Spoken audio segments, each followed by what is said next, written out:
जय जय गुरुवर, जय जय सर्वशक्ति। मनुष्य संसार में आता है तो उसका कुछ उद्देश्य होता है। यूं ही कोई संसार में नहीं आता।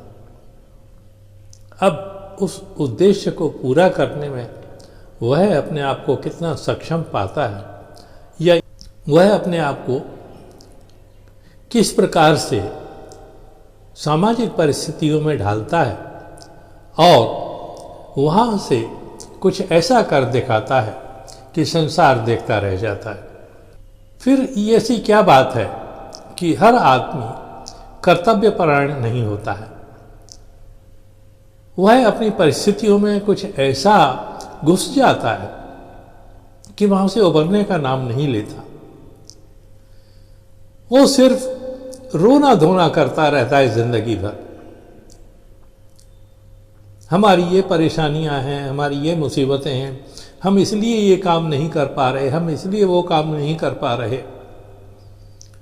कभी कोई गरीबी का रोना रोता है, कोई शक्तिहीन होने का रोना रोता है, कोई नीची जाति का होने का रोना रोता है, कोई उच्च वर्ण का होने का रोना रोता है। कहने का मतलब यह है कि जिसे कुछ करना नहीं होता उसे कारण बहुत से ढूंढ लिए जाते हैं। आज अधिकतर व्यक्ति ऐसे ही हैं जो करना नहीं चाहते, करने की क्षमता रखते हैं, मगर आलस या आरामदायक जिंदगी जीने के लालच में वो कुछ करना ही नहीं चाहते। जिंदगी एक लड़ाई है, युद्ध है, और इस युद्ध में अगर आप हथियार डाल करके बैठ जाओगे तो हार निश्चय है। परिस्थितियां हर एक के साथ होती हैं, चाहे वो किसी धर्म का हो, किसी जाति का हो, किसी देश का हो, किसी प्रदेश का हो, किसी रंग का हो, मगर इंसान वो होता है जो उन सब को एक तरफ रख करके अपनी शक्ति को संचित करता है। वो ये नहीं देखता कि मेरे पास क्या नहीं है। देखिए, यही एक फर्क होता है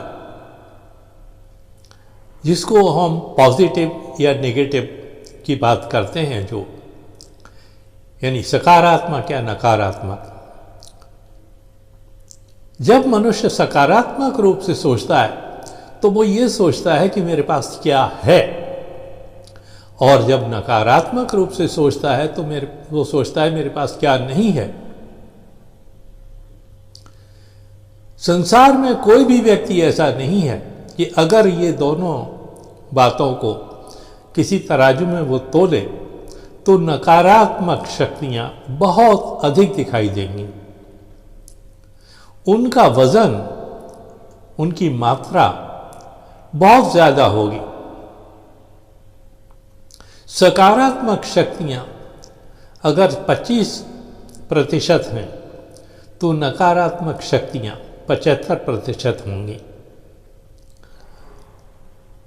अब हम अगर नकारात्मक शक्तियों की तरफ ही देखते रहेंगे तो हम तो गड्ढे में घुस जाएंगे, हम वहां से निकल ही नहीं पाएंगे। हम सिर्फ अपना असहायपन का रोना रोते रहेंगे। हम सिर्फ इस बात पे परेशान होते रहेंगे कि अरे हमारे पास ये नहीं है, वो नहीं है। मगर जो कुछ करना चाहते हैं वो ये नहीं सोचते, वो ये सोचते हैं कि हमारे पास क्या है। ठीक है, 25% ही सही, 20% ही सही, 15% ही सही, 10% ही सही, कुछ है तो हमारे पास। अगर कुछ नहीं है, कुछ भी नहीं है, हमारे पास धन नहीं है, हमारे पास घर नहीं है, हमारे पास कपड़े नहीं है, हमारे पास खाना नहीं है, मगर ये शरीर तो है। ये शरीर जो कुदरत ने हमें दिया है। हमारे माँ बाप भी, आप कहेंगे वो तो माँ बाप की देन होती है, पर माँ बाप भी तो कुदरत का ही एक हिस्सा होते हैं। हम सब कुदरत का एक हिस्सा ही है, और इसीलिए हम कहते हैं कि ये सब कुदरत का करिश्मा है। अब ऐसे में आदमी ये सोचे कि कुछ है ही नहीं हमारे पास, तो निश्चय ही हम यूँ समझेंगे कि 90% उसके पास नकारात्मक है, मगर 10% ये जो हमारा शरीर है ये क्या कम है?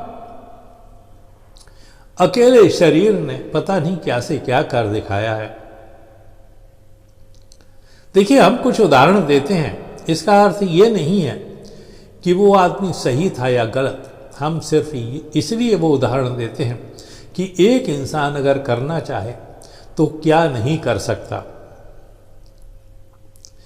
कहते हैं हिटलर बहुत ही गरीब आदमी था, और जिसको हम कहते हैं फुटपाथ से आसमान पर पहुंचना, ये उसने कर दिखाया था। एक साधारण सा कारीगर साधारण सिपाही बनता है और वहां से उठते उठते वो सेना का अध्यक्ष बन जाता है, और उसके बाद वो सम्राट बन जाता है। उसके पास क्या था? अगर हम अपनी मानसिकता से देखें तो उसके पास सिर्फ शरीर था, शरीर के अलावा और कुछ नहीं था। तो इंसान अगर करना चाहे, हमने एक बार बाबा रामदेव का भी आपको उदाहरण दिया था कि उसके पास क्या था। उसके पास कुछ नहीं था, उसके पास घर था, न धन था, कुछ भी नहीं था। मगर आज आप देखिए, वो खरबपति है, अरबपति भी नहीं, खरबपति है। अभी अभी हमने सुना है कि उसने 500 करोड़ रुपए की, 500,000 करोड़ रुपए की एक फैक्ट्री खरीदी है, एक कंपनी खरीदी है। एक ऐसा व्यक्ति जिसके पास कुछ नहीं, वो 500,000 करोड़ की फैक्ट्री खरीदता है। ये क्या है? ये इंसान की अपनी ताकत होती है। हम जिसे बिल्कुल भूल जाते हैं, वो सबसे बड़ी ताकत हमारे पास ही होती है। और कहते हैं भगवान हमारी मदद करेगा, अल्लाह हमारी मदद करेगा, खुदा हमारी मदद करेगा, गॉड हमारी मदद करेगा। हम ये भूल जाते हैं कि हम भी कुछ हैं, और अगर हम ये मानते हैं कि उसने हमें बनाया है तो हम उसका ही तो अंश हैं। हम उसे पिता समझते हैं तो पिता का कुछ अंश तो हमारे पास होगा। फिर उस अंश का हम लाभ क्यों नहीं उठाते? हम क्यों नहीं उस अंश पर अपना ध्यान केंद्रित करते हैं और उस हिस्से को हम बढ़ाते हैं? क्योंकि हम नकारात्मक शक्तियों से घिरे रहते हैं, हम नकारात्मक बातों से घिरे रहते हैं, हम नकारात्मक वातावरण से घिरे रहते हैं, और वो नकारात्मक वातावरण हमें एक गड्ढे में धकेलता चला जाता है और हम उसमें धंसते चले जाते हैं। और एक दिन ऐसा आता है कि हम कुछ नहीं कर पाते और कुछ कर जाते हैं। मगर हम आपको ये सब बातें क्यों बता रहे हैं? हम तो रोजगार की बात करते हैं, हम तो व्यापार की बात करते हैं, हम तो उद्योग की बात करते हैं, फिर आपको ये सब क्यों बता रहे हैं?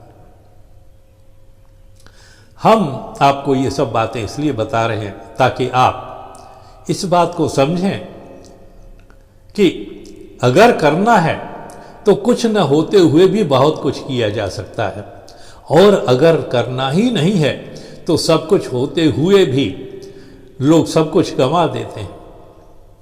आपने एक अंबानी की कहानी सुनी होगी, अब वो कहानी ही कह सकते हैं। उसके पास हजारों करोड़ थे और फिर दिवालिया हो गया।